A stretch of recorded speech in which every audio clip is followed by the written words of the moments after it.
Hello বন্ধুরা, career space YouTube চ্যানেলে আপনাদের সকলকে স্বাগত জানাই। আশা করি আপনারা সবাই ভালো আছেন। আজকে এই মুহূর্তে শিক্ষক নিয়োগ সংক্রান্ত যে সবচেয়ে গুরুত্বপূর্ণ আপডেট উঠে এসেছে, বিস্তারিত সেই সম্পর্কে আলোচনা করব। তাই ভিডিওটি অবশ্যই শেষ পর্যন্ত দেখবেন নিয়োগ সংক্রান্ত অনেক নতুন নতুন আপডেট পাওয়ার জন্য। বন্ধুরা, শিক্ষা সংক্রান্ত ও চাকরি সংক্রান্ত সমস্ত রকমের লেটেস্ট আপডেট আপনারা এই চ্যানেলে পাবেন। তাই চ্যানেলটি এখনই সাবস্ক্রাইব করে রাখবেন এবং পাশে থাকা বেল আইকনটিকে অবশ্যই প্রেস করে রাখবেন পরবর্তী সমস্ত রকম লেটেস্ট আপডেটগুলো সবার আগে পাওয়ার জন্য। সপ্তম এসএলএসটি পরীক্ষার্থীদের নথি পুনরায় যাচাইয়ের বিজ্ঞপ্তি। পশ্চিমবঙ্গ মাদ্রাসা সার্ভিস কমিশন সপ্তম এসএলএসটি এর ইন্টারভিউয়ে অংশগ্রহণকারী প্রার্থীদের নথি পুনরায় যাচাই করার নির্দেশিকা জারি করা হয়েছে।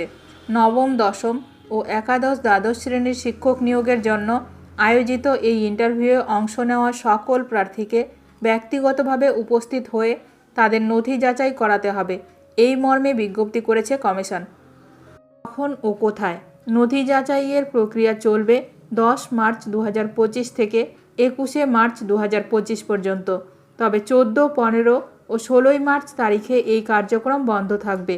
প্রতিদিন সকাল 10টা থেকে বিকেল 4:30 পর্যন্ত মৌলানা আবুল কালাম আজাদ ভবন, ঠিকানা DD 45, sector 1, salt lake, Kolkata 7006 এ প্রার্থীদের উপস্থিত হতে হবে। প্রার্থীদের 5 মার্চ 2025 রাত 8টা থেকে কমিশনের ওয়েবসাইট www.wbmsc.com গিয়ে তাদের অ্যাপ্লিকেশন আইডি ও জন্ম তারিখ প্রবেশ করে নথি পুনরায় যাচাইয়ের লেটার ডাউনলোড করতে হবে। নির্ধারিত তারিখ ও সময়ে এই লেটার সাথে সমস্ত মূল ও ফটোকপি নথি নিয়ে ব্যক্তিগতভাবে উপস্থিত হতে হবে।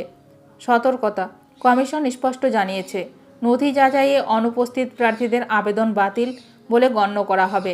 তাই সমস্ত প্রার্থীদের এই প্রক্রিয়ায় অংশ নেওয়া বাধ্যতামূলক। এই সংক্রান্ত যে কোনো অতিরিক্ত তথ্যের জন্য প্রার্থীরা কমিশনের অফিসিয়াল ওয়েবসাইট বা হেল্পলাইন নম্বরের সাথে যোগাযোগ করতে পারেন। প্রাসঙ্গিক তথ্য: বিজ্ঞপ্তি নম্বর WBMSC/STAT/notice/13/2025, তারিখ 3/3/2025, স্বাক্ষর সচিব, পশ্চিমবঙ্গ মাদ্রাসা সার্ভিস কমিশন। শিক্ষক নিয়োগ প্রক্রিয়া সম্পূর্ণ স্বচ্ছ ও নিয়মমাফিক রাখতে এই পদক্ষেপ নেওয়া হয়েছে বলে কমিশন সূত্রে জানা গেছে। প্রার্থীদের সুবিধার্থে দ্রুত প্রয়োজনীয় ব্যবস্থা নেওয়ার পরামর্শ দেওয়া হয়েছে। ভিডিওটি ভালো লাগলে অবশ্যই লাইক করবেন। আজকের ভিডিওটি এখানেই শেষ করলাম। নতুন কোনো আপডেট নিয়ে দেখা হবে নেক্সট ভিডিওতে।